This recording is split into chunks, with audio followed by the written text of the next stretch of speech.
Alors, un double article concernant les sanctions qui ont été attribuées il y a très peu de temps, là, du coup. Le verdict a été rendu. Raikkonen a été pénalisé pour l'accrochage avec Vettel, Mazepin et Latifi sanctionnés.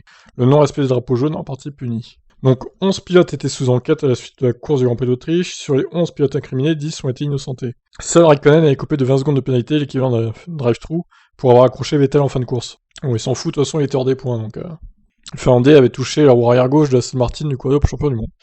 Russell, accusé d'avoir bougé au freinage dans son duel avec Raikkonen, a été innocenté, et les commissaires ont jugé que le Britannique n'avait rien fait de dangereux en se défendant contre l'Alpha. Enfin, les 8 pilotes accusés de ne pas avoir respecté les drapeaux jaunes consécutifs à l'accident entre Vettel et Raikkonen ont presque tous été reconnus innocents, sans que la FIA ne donne d'éléments concrets. D'après les commissaires, ils ont simplement entendu les équipes étudier la télémétrie, jugeant qu'il n'y avait eu qu'une infraction pour 6 pilotes. Nikita Mazepin et Latifi ont toutefois été punis, les commissaires, ayant jugé que les 2 pilotes n'avaient pas respecté les drapeaux jaunes. Ils ont ainsi écopé de 30 secondes, l'équivalent d'un stop and go de 10 secondes, et de 3 points sur leur permis. Ouf, oh les 3 points sur le permis, c'est dur, hein. Alors, attention à Perez aussi, parce que, alors du coup là, Mazepin, ça n'a pas été mis à jour, je crois, hein, le classement. L'actualisation n'a pas été faite, Mazepin n'aurait plus que 7 points au final. Quant à Latifi, il n'aurait plus que 6 points. Alors attention à Mazepin aussi, parce que déjà il est presque arrivé à la moitié de son barème, là. Donc lui, il vient de commencer en 2021 finalement, donc... C'est quand la dernière fois qu'il a perdu des points d'ailleurs, Mazepin? C'est là. C'est donc au Portugal début mai, quoi. Donc il faudra qu'il attende début mai 2022 pour récupérer des points. Attention à pas faire de conneries non plus. Par contre, Perez, attention Perez aussi, parce qu'il a plus que 4 points. Alors attendez, parce que Perez, la dernière fois, c'était quand? C'était en Espagne 2020, au mois d'août. Il avait perdu à 1 point. Le 11 septembre, il avait perdu un autre point. Ouais, bon, Perez, je pense que ça devrait aller quand même, globalement. Il devrait pouvoir s'en sortir, mais attention à ne pas refaire de conneries, de double conneries comme il a fait là quand même. Parce que, attention, il est pas serein non plus. Bon, Albon n'est plus là, hein, donc... Quant à Hamilton, Russell et Vettel, bon, bah, ils sont toujours à la moitié à peu près. Alors, un autre qui se plaint du système de permis à points, justement, c'est Norris.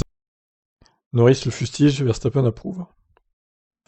Norris se retrouve aujourd'hui après sa pénalité de 5 secondes sans avoir forcé Sergio Perez, pour avoir forcé Perez à sortir de la piste du Red Bull Ring avec 10 points de pénalité sur sa licence, soit 2 points de suspension. Il perdra cependant 2 points avant le Grand Prix au Royaume-Uni pour revenir à 8. Oui, voilà, c'est ça. C'est ce que je disais plus dans le débrief tout à l'heure. Mais la marge demeure étroite pour le pilote McLaren, surtout qu'il ne perdra plus aucun point avant novembre. C'est ce que j'avais vu aussi. Pour autant, Norris n'a pas vraiment la réputation d'un pilote sale. Pourquoi alors a-t-il été pénalisé? Pour avoir dépassé sous drapeau jaune en Noël en Styrie l'an dernier, 2 points pour ne pas avoir ralenti sous drapeau jaune en qualif en Turquie, 3 points pour ne pas être rentré dans les stands sous drapeau rouge à Bakou en qualif, 3 points. Ça c'était dur quand même. Et 2 points ce dimanche. En délicatesse, Norris préfère dans un premier temps rire de ce qui lui arrive en ce moment. Juste au cas où Zach Brown est prêt à monter dans la voiture si quelque chose se produit à nouveau. Avant de clairement pointer du doigt les décisions de la FIA, qu'il juge peu adaptées. Il devrait y avoir des décisions quand quelqu'un a fait quelque chose de dangereux et a mis un pilote en danger. Quand il fait quelque chose qu'il n'aurait pas dû faire. Et puis vous avez la course, la bataille en course quand les joueurs doivent faire preuve de bon sens. Comme avec l'incident de Bakou et le drapeau rouge, et de ne pas être rentré alors que j'aurais dû le faire. J'ai mis personne en danger. En fait c'était le contraire et j'ai tout fait en toute sécurité. Pourquoi devrais-je mériter des points de pénalité pour ça? Ouais, là je suis un peu d'accord avec lui, c'était assez sale de le pénaliser autant pour ça. Hein. Pourquoi devrais-je mériter des points de pénalité aujourd'hui? Parce que quelqu'un était... Ah ouais, là par contre, non, je suis pas trop d'accord. Il a quand même poussé au large Perez, ça lui a quand même gâché sa course à Perez. Le ton utilisé par le pilote McLaren est clairement outré. Rien de ce que j'ai fait n'est dangereux. Peut-être que dans certains cas, vous méritez une pénalité sur la piste parce que vous avez fait quelque chose de mal sur le pilotage. Et vous avez juste fait une erreur. Mais il y a aussi des choses que les gens font de temps en temps et qui sont purement dangereuses. Si vous faites un dépassement sous drapeau jaune et que vous faites quelque chose qui met les gens en danger, alors je comprends les points de pénalité. Pour un pilote, si cela s'accumule, vous obtenez un bannissement en course. Mais pour des petites choses comme ça, c'est tout simplement stupide à mon avis. Ce n'est pas parce que c'est pas ce que la Formule 1 devrait être. Je m'attendais et j'espère à ce que d'autres personnes me soutiennent dans ce genre d'opinion. Après Christian Horner, Norris a d'ailleurs trouvé un autre soutien de poids dans le garage Red Bull. Max Verstappen, le néerlandais, remet aussi en cause le système de la FIA.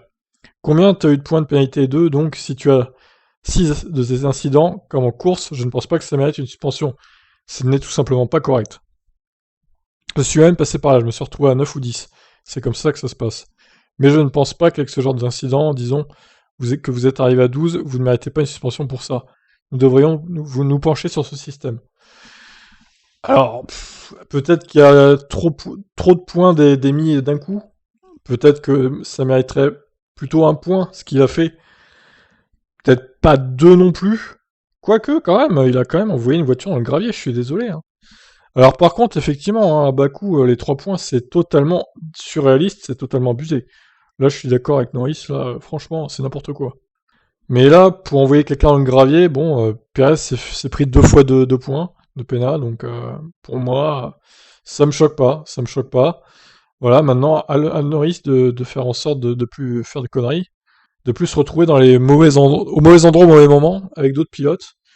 Donc pareil, Perez, hein, comme on a vu tout à l'heure, il est pas serein, hein. 4 points, il se prend directement. Ça fait un tiers de son permis qui est passé là dans cette course, quoi. Ça peut aller très vite. Bon, bah, je vous laisse juger. Qu'est-ce que vous en pensez de ce permis à points? Est-ce que les sanctions sont trop sévères? Est-ce qu'il n'aurait pas fallu lui coller un point seulement à Norris et 2 points au total à Perez, 1 plus 1, pour ses accrochages, enfin son échauffourée avec Leclerc? Peut-être qu'il aurait fallu faire ça. Bon, bah, je vous laisse juger. Bye bye.